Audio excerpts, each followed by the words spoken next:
So, you probably clicked on this video expecting me to tell you something about how you can improve your edge game. Well, you were right.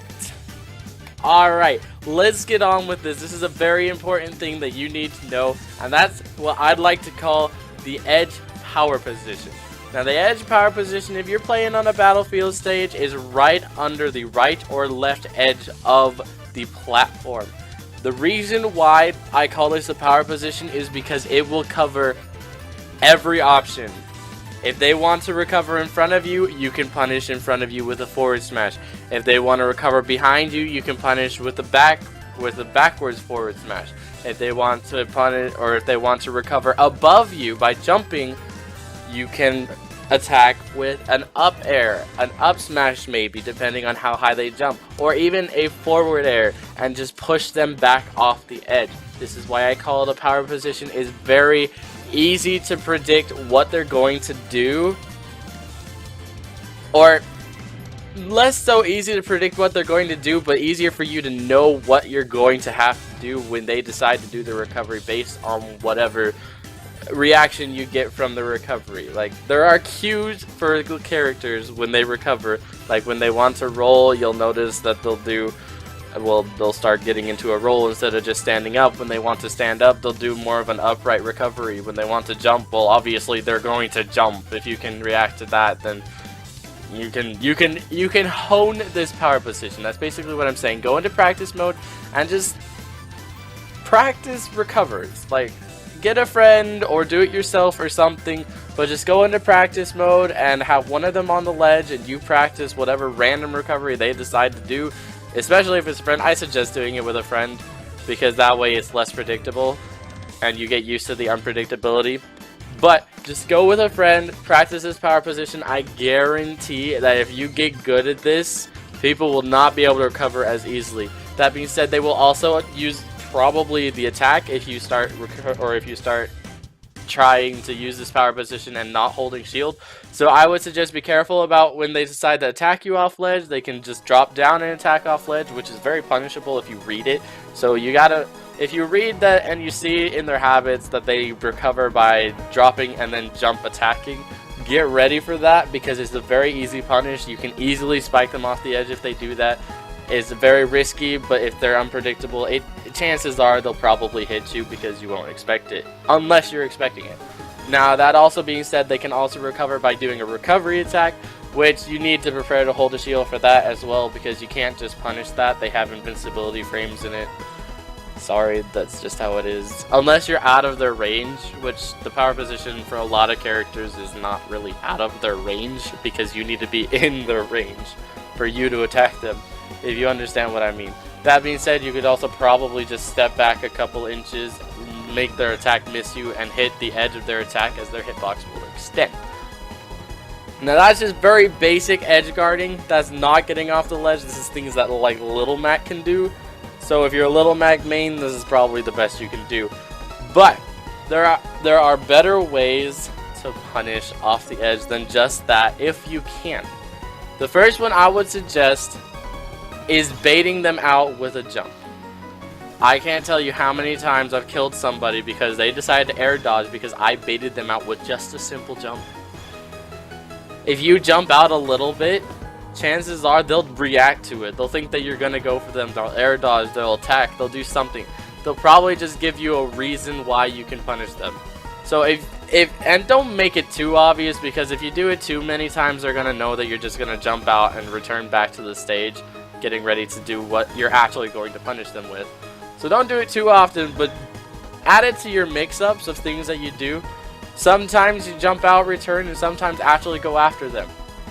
That being said, I suggest always going after them with your forward tilt or your neutral, or not your forward tilt, your forward air or your neutral air. It's just the easiest to land on an opponent ahead of you, but if they're below you, definitely go for a down air, and if they're above you, go for an up air. Once again, this is dependent on the character you're playing, but chances are your aerials will attack in the air direction that you're pointing them. So that being said, it should be pretty obvious how you're going to attack them if they're above you, below you, or in front of you. I really shouldn't have to tell you that. So just as long as you know your character, this is a very easy thing to do. You can always just bait them out, get their air dodge, make them land on the stage. You can punish them on the stage with a forward tilt off edge.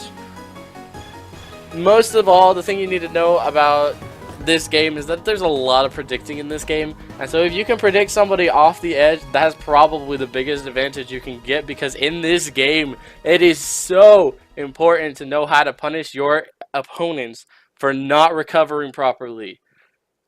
If they can't recover, that's a free stock. It doesn't matter what percent they're at, and it's easier to punish recovery in this game. They can't just infinitely air dodge like they could in Smash 4. They get punished for air dodging. There is a punishment now. So you got to take advantage of that punishment, and you got to force them to do an option they don't want to do into a position where you can still punish them. That being said, if they decide to recover high, I know a lot of characters that like to recover high. It's just, there's a lot of people that like to recover high. If you're playing a character like Pichu is probably really easy. Link, you can throw your bombs up. Pichu has Thunderbolt. But for most of the characters, recovering high is something that they really can't punish too well. But if you wait for them to land, chances are you'll probably be able to hit them. Also, if you can punish high, I would suggest doing it, as you have a chance of knocking them up off the stage depending on the percentage. And you also have a chance of knocking them away. But if you're going to knock them away, I would suggest that you follow up a little bit, not too far, but follow up a little bit, like fast fall into a single jump and follow up. If they're still high, then there's nothing really you can do about that at that point. But you still have a lot of free time to punish them in the air, because if you make them waste their this is one of the most important things you got to do. And when it comes to recovering, you also got to know this, but you want to waste your opponent's double jump. Like, you've got to waste your opponent's double jump. You'll see a lot in online matches that people will not use their double jump until they absolutely have to, and that's because their double jump is super important, and if you get hit in the air after using a double jump, it's gone. You can't use it again. So it's a very important tool that you need to save sparingly for when you just have to use it to recover. So if you can waste your opponent's double jump and force them to just die, then that's the best way to kill them. So let's say that they want to recover high, you can punish the double jump before it even happens if you're predicting the double jump. Or you can at least force them to air dodge, and the chances are that they'll be stuck in a position where they have to use their double jump anyways to get back on, and you can punish whatever low recovery they're planning on doing. Once again, how to recover low recoveries is actually super easy to recover low recoveries. Like, I cannot tell you how many options you have to punish low recoveries.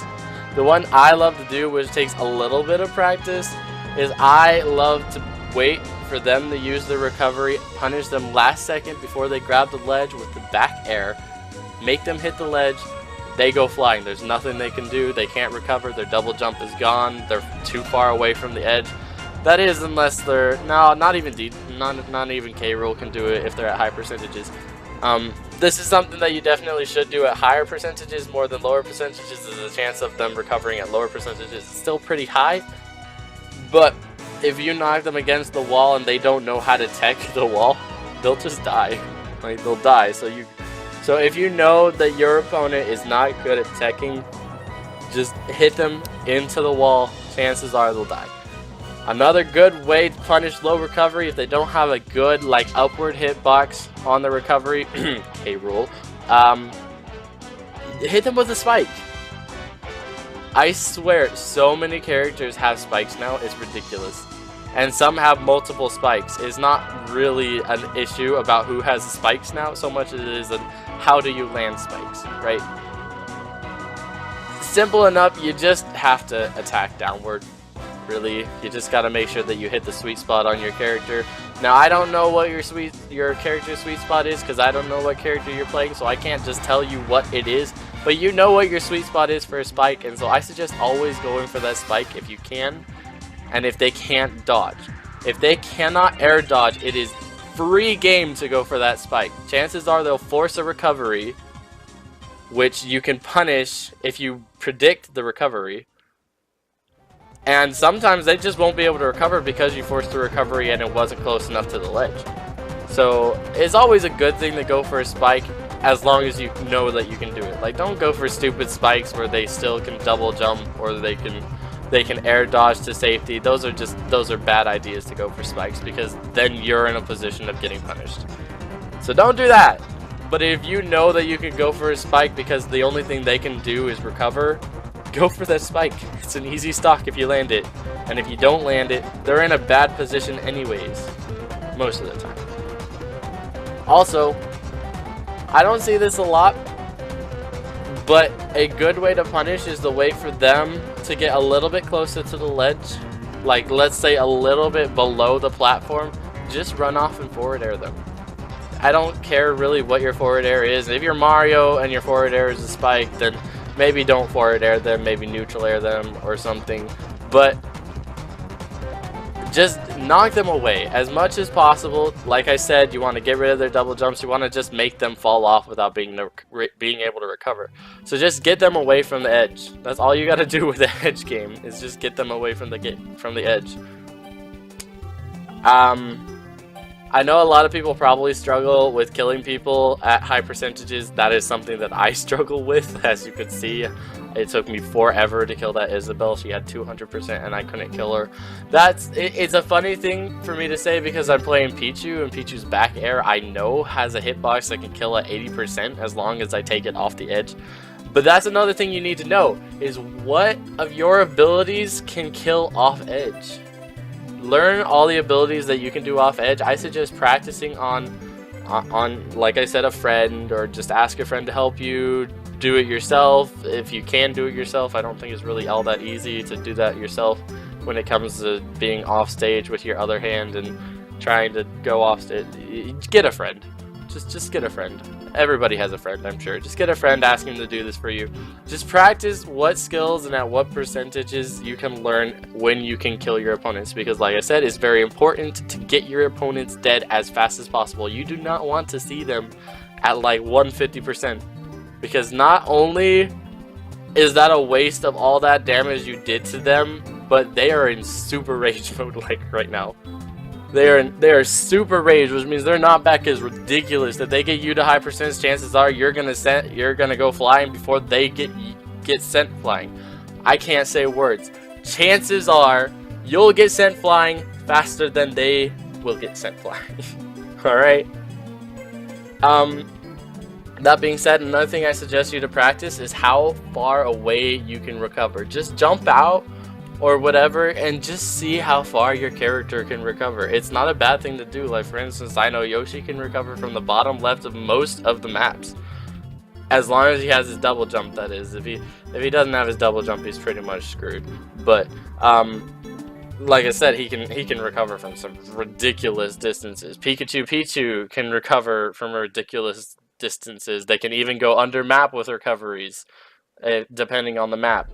That being said, I'll see you guys in the next video. Please like and subscribe. Comment down below what you thought about the video, and I'll see you in the next one. Thank you. Bye-bye.